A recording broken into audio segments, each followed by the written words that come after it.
Tax चोरी के बढ़ते हुए रुझान और खरबों रुपए के टैक्स गैप के पेश नज़र FBR ने अपने निज़ाम में बड़ी साख्ती इस्लाहात करने का फैसला किया है। मुजव्वज़ा मॉडल के तहत इनलैंड रेवेन्यू सर्विस को 3 बड़े विंग्स में तकसीम किया जाएगा ताकि ऑडिट, असेसमेंट और एनफोर्समेंट के इख्तियारात को अलग किया जा सके और इस इर्तिकाज़ को ख़त्म किया जा सके जो तवील अरसे से मिली भगत और बदउनवानी को जन्म देता रहा है।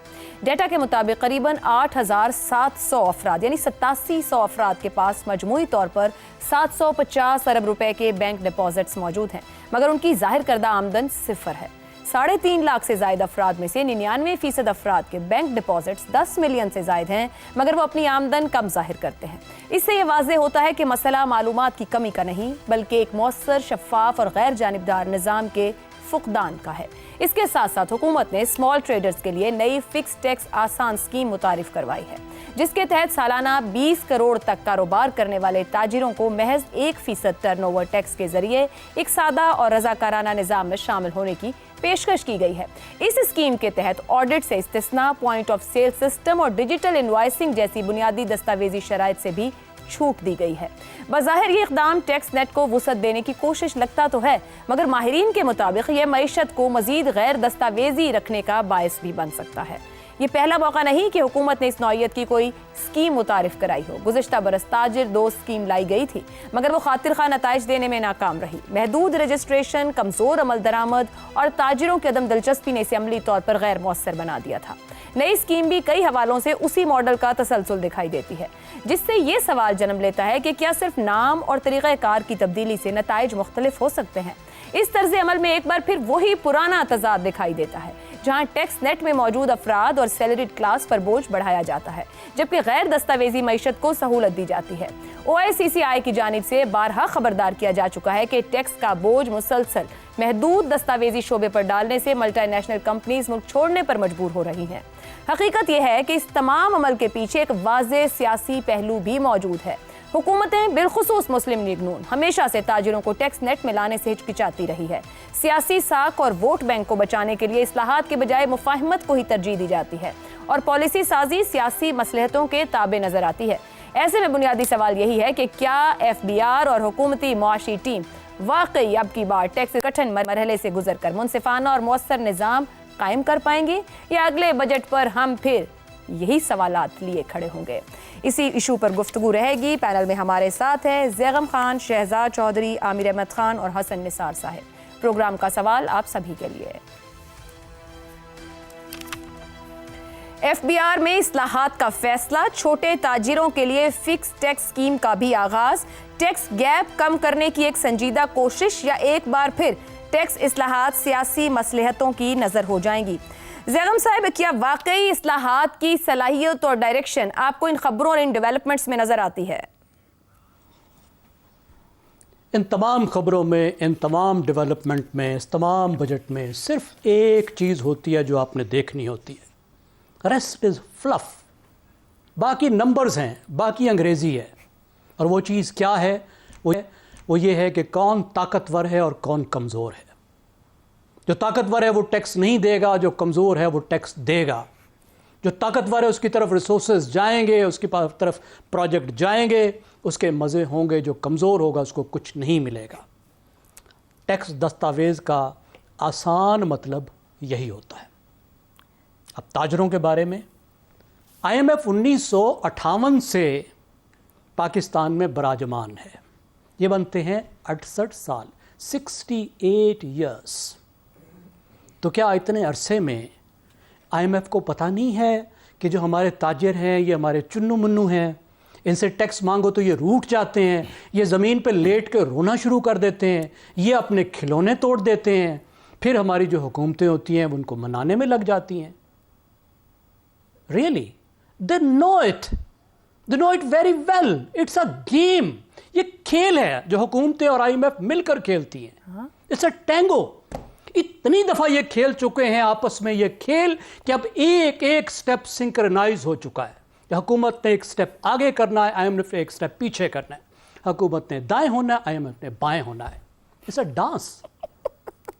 आपको 2 साल पहले 2024 याद नहीं है क्या हुआ था?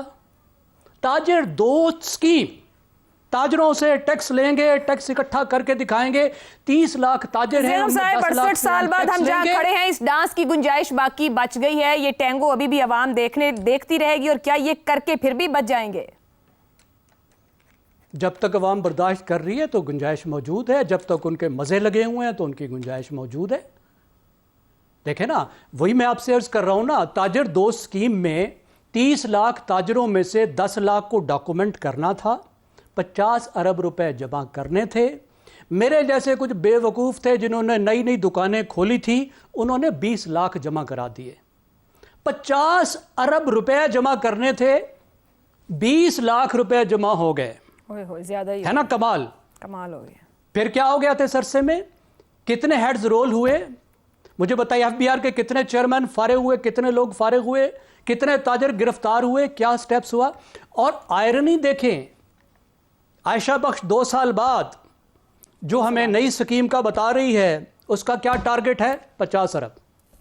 ठीक है, लेकिन it has become a joke कि 2024 की ताजर स्कीम जो थी उसका भी 50 अरब टारगेट था, अब ये जो नई स्कीम आई है इसका भी 50 अरब टारगेट है। क्यों? कि ये खेल है। आईएमएफ ने कहना है हुकूमत से जमा करो।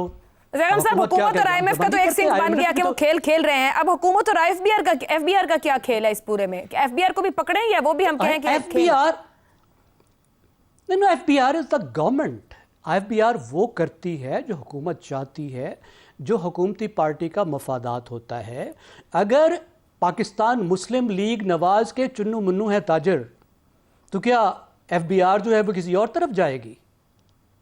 क्या उन्होंने खुड्डे लाइन लगना है जहां पे खाली तनख्वाह पे गुजारा करना पड़ेगा?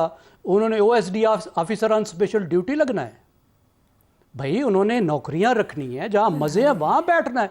मजा है या अलमिया है, मैं तो आपकी गुफ्तगू में समझ ही नहीं पाई हूँ। बस यूं का तू रहेगा ये समझ। तो ये मिलकर देखें, ये जी देखिए इसका क्या नतीजा क्या निकला? स्कीम का नतीजा ये है कि जो इनफॉर्मेलिटी है, यानी टैक्स को डॉक्यूमेंट ना करना है, ये इसको प्रमोट कर रहे हैं। बिल्कुल। और जो ऑफर कर रहे हैं वो भी एक मजाक है कि 20 करोड़ रुपए का टर्नओवर है, दुरुस्त हो गया, और तुम 1% दे दो। ठीक है। आप जरा फॉर्मल सेक्टर को मुजाहरा करें। फर्ज करें आप कहती है, मैं आखिरी मुझे एग्जांपल देने दीजिए। फर्ज करें आप कहती हैं कि मैं साइकिल की जो चेन और गरारी है उसको बनाने वाली एक छोटी सी फैक्ट्री लगा लेती हूँ। 1 करोड़ रुपए जो है आप साल में पैदा करती हैं चेन और गरारियां। आपको कितना देना पड़ेगा? आपको 29% टैक्स देना पड़ेगा। आपकी ऑडिट होगी, आपकी डॉक्यूमेंटेशन होगी, आप जिसको बेचेंगे उससे विद होल्डिंग टैक्स लेके आप हुकूमत को जमा कराएंगे। आप कहेंगे नहीं, मैंने मैन्युफैक्चर कुछ नहीं करना, मैंने साइकिलों की बड़ी सी दुकान करनी है, मैंने होलसेल में साइकिल बेचने हैं। आप 20 करोड़ के साइकिल बेचेंगे, कोई डॉक्यूमेंटेशन नहीं, कोई ऑडिट नहीं, कोई नहीं आएगा, 1% जमा करा दें। लेकिन आप हैं ताजिर, आप कहेंगे ले लो 1%, ठीक है, और 2 साल बाद नई ताजिर। दुरुस्त हो गया ज़ेगम साहब। तो शहजाद चौधरी साहब, ये ज़ेगम साहब ने जहां बात छोड़ी है, जो चोर रास्ता खुद गवर्नमेंट दे रही है, हर किस्म की छूट सिर्फ 1% दें, ये कैसे मुनसिफाना है? पिछले साल की ताजिर दो स्कीम नहीं चल सकी, अब क्या इस तरह की स्कीम ये टैक्स नेट में लाने की तरगीब है, या जिसने इस्तिस्ना और छूट दे दी है ये खुद हुकूमत बता रही है कि वो नाकाम है और मजबूर बैठी है, उसके हाथ में तो कुछ नहीं? कहानियां तो हम बहुत सारी बुन सकते हैं, लेकिन नंबरों पे आ जाते हैं जी। टैक्स टू जीडीपी, यानी जो आपका जीडीपी का हुजूम है, उसका आप कितना फीसद आपका असल में टैक्स जमा होता है मुल्क के अंदर? हम कहते हैं कि कम से कम 9% के करीब है पाकिस्तान। हिंदुस्तान साथ में बैठा है, वो 11 साढ़े 11% के ऊपर करता है, कोई बहुत बड़ा फर्क नहीं है। चीन 20% करता है, और जो दुनिया की तरक्की याफ्ता ममालिक हैं, OECD जिन्हें कहते हैं, उनकी एवरेज 35%, यानी जीडीपी का 35% तनासब जो होता है वो टैक्स की मद में आता है। टैक्स 2 तरह का होता है, जो कि ये एफबीआर या कोई भी इनलैंड रेवेन्यू जो सिस्टम होता है वो जमा करता है, जीएसटी की शक्ल के अंदर और इनकम टैक्स की शक्ल के अंदर। इनकम टैक्स ऑफ कोर्स आपका जाती होता है, जीएसटी जो आपकी कारोबार आप करते हैं, जो चीजें बेचते हैं रिटेल के ऊपर, उसके ऊपर जीएसटी आपका लगता है, या बाकी चीजों के ऊपर। तो इसका मतलब ये हुआ कि ये दो काम जमा करने वाले होते हैं। तो जब आप 10 से 15 खरब का टर्नओवर करते हैं, जो कि आपका रिटेल सेक्टर करता है, ये तकरीबन हमारे बजट के बराबर है। जितना आपका सालाना बजट है उतना ही इनका टर्नओवर होता है। तो उसमें से आप ये कह रहे हो कि यार 1% टैक्स हमें दे दो, दूसरा आप उनको कह रहे हो कि जो आपने पॉइंट ऑफ सेल यानी ये जो हमने डिजिटाइज करना था, रिकॉर्ड वो रखना नहीं था, करेंगे। इसको छोड़ दो, कोई फर्क नहीं पड़ता। क्यों जीएसटी इसका मतलब नहीं आप देंगे, तो 15 खरब पे आप जीएसटी भी लूज कर रहे हैं। इनकम टैक्स तो आप कर ही रहे हैं ना, जीएसटी भी साथ लूज हो रहा है, रिकॉर्ड ही कोई नहीं, पता ही नहीं उसका कि क्या किसने क्या बेचा, इसका कितना जीएसटी लगा, या लगाया तो क्या लिया या नहीं लिया, वगैरह वगैरह वो चीजें। अच्छा, ये जो 20 करोड़ की लिमिट है ना, ये जो रिटेल सेक्टर के उनके साथ अच्छाई की जा रही है कि यार अगर आप 20 करोड़ या उससे जरा कम इसके ऊपर आते हो तो फिर 1% टैक्स दे दिया करो, वो भी वॉलंटरी बेसिस के ऊपर। ये 20% भला कितना बनता है उनका कारोबार महीने का? 2.25 करोड़। अगर 2.25 करोड़ का वो कारोबार यानी पैसा टर्नओवर होता है महीने का, तो इसका मतलब है कि वो फिर उस सूरत में जाके आखिर में जाके वॉलंटरी बेसिस पे 20 लाख मैक्सिमम या उससे कम। अब आप कितना टैक्स देती हैं मुझे तो पता नहीं, हसन साहब का मुझे पता है, अंदाजा है कि वो कितना देते हैं, अपना भी मुझे पता है कितना देते हैं, लेकिन डेफिनेटली यार ये तो बड़ी ज्यादती है कि हम लोग वो दें जो हम देते हैं, और ये सिर्फ वो जो है 20 लाख सालाना एंड में जाके, और वो भी 2-2 करोड़ वाले लोग। तो थोड़ा सा हमें अपना उसके साथ, लेकिन इससे कुछ सबक सीखना चाहिए भारत से। नरेंद्र मोदी की बहुत सारी चीजें बहुत खराब है, कुछ चीजें लेकिन उसकी बहुत अच्छी हैं। वो हमें जरूर उनको सोचना चाहिए और उनके ऊपर अमल करना चाहिए, और एफबीआर के जो लोग हैं और हमारी हुकूमत, उनको भी गौर करना चाहिए। क्या किया उसने? एक वक्त में उसने जो बड़ा नोट था उसको डिमोनेटाइज कर दिया।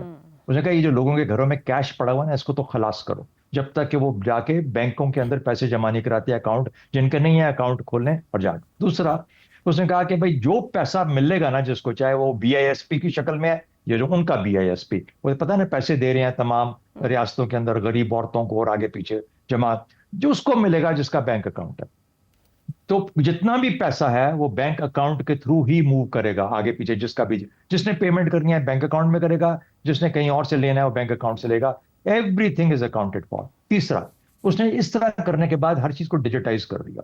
आज जो भिखारी है जो कि दिल्ली के वो लाल किले या उस गेट के पास खड़ा होता है, जब वो मांगता है तो वो भी उसके अकाउंट। पास भी एक ऐसी मशीन होती है जिसके ऊपर वो अपना फोन बंदा रखता है, और वो डिजिटाइज यानी सिस्टम ऑफ पेमेंट लोकलाइज कर दिया गया जिससे कोई पेमेंट करता है। दुरुस्त। अगर कोई रेडी वाला है जो कि आपको गन्ने का शरबत देता है कहीं ऐसी वीरान जगह पे, पेमेंट आप उसको अपने टेलीफोन से करेंगे, जो डिजिटाइज उसकी पेमेंट होगी।